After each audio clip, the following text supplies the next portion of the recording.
Next, we have my good friend and colleague on the King County Council, Jeannie Cole-Wells. And Jeannie, we got a proclamation. Did you want to say a few words beforehand, maybe to say hi? We had almost 200 registrants for this conference today, and we've been running and gunning and covering a lot of ground. I think that is going to help a lot of different groups of people here. Any thoughts or comments? Yes, thank you very much, Reagan, for putting on this conference. I was on a little earlier in the day and then I had to get off. I'm up on Friday Harbor, San Juan Islands during our recess for a couple of days.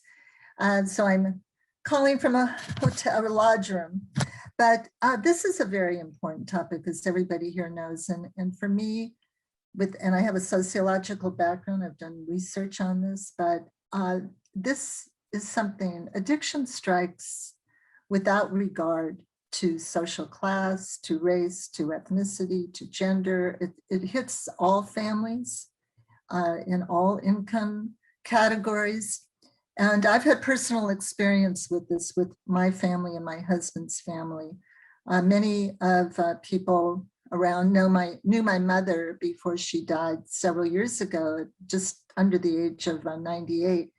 But she had been severely addicted because of horrible back conditions for decades. And she was on OxyContin and fentanyl and was addicted. And it took us a while to know that that's what it was. But her physician in Seattle kept saying to her, Elizabeth, I can't add any more OxyContin to you. You know, it's very, could be very harmful. She was up to 11 pills a day, whatever the amount was.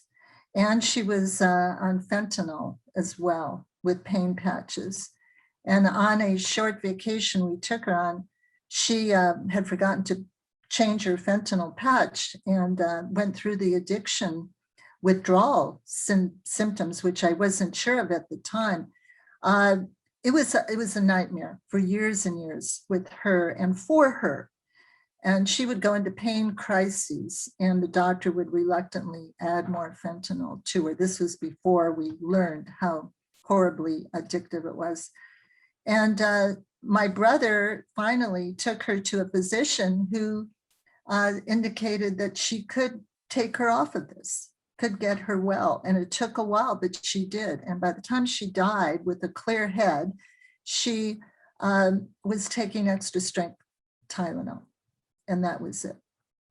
My husband's nephew died. I had just been on the council for 6 months and he was in his early 20s, Willie, and he had been addicted to OxyContin and was living in a facility where he could go to work. And he came back one night and overdosed.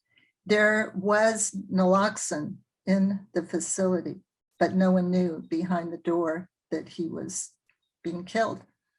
A year ago, almost to the day, his father, my husband's brother, died of alcoholism. And I know from prescription drugs, I'm not sure which one. And this was a social register family back in the Northeast. So it's a horrible situation.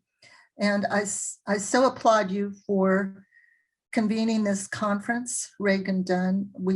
I'm sure many, many people and their families will benefit from it. Thank you.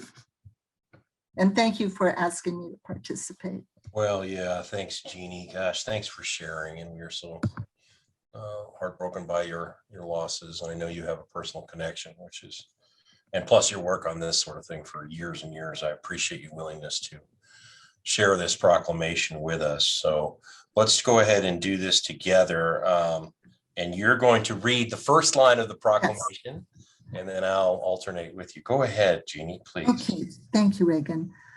Whereas mental health is a critical element to an individual's well-being and overall condition, and whereas the ongoing pandemic has negatively affected many people's mental health and created new barriers for people already suffering from mental illness and substance use disorders, and whereas during the pandemic, about 4 in 10 adults in the United States have reported symptoms of anxiety or depressive disorder, and Whereas it is essential to support and encourage others to recognize and help those who suffer from mental health illness, which will reduce the stigma many experience. And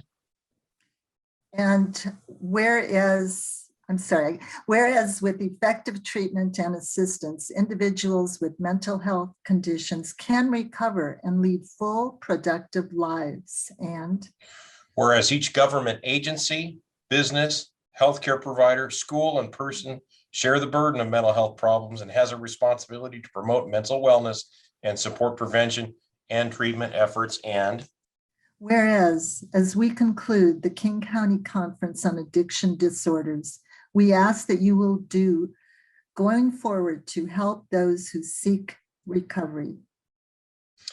Now, therefore, we, the Metropolitan King County Council, proclaim May 20, 2021 as Mental Health Awareness Month in King County and call upon all residents to recognize the importance of mental health, seek help when needed, and support others on their path to recovery, dated this 14th day of April, 2021.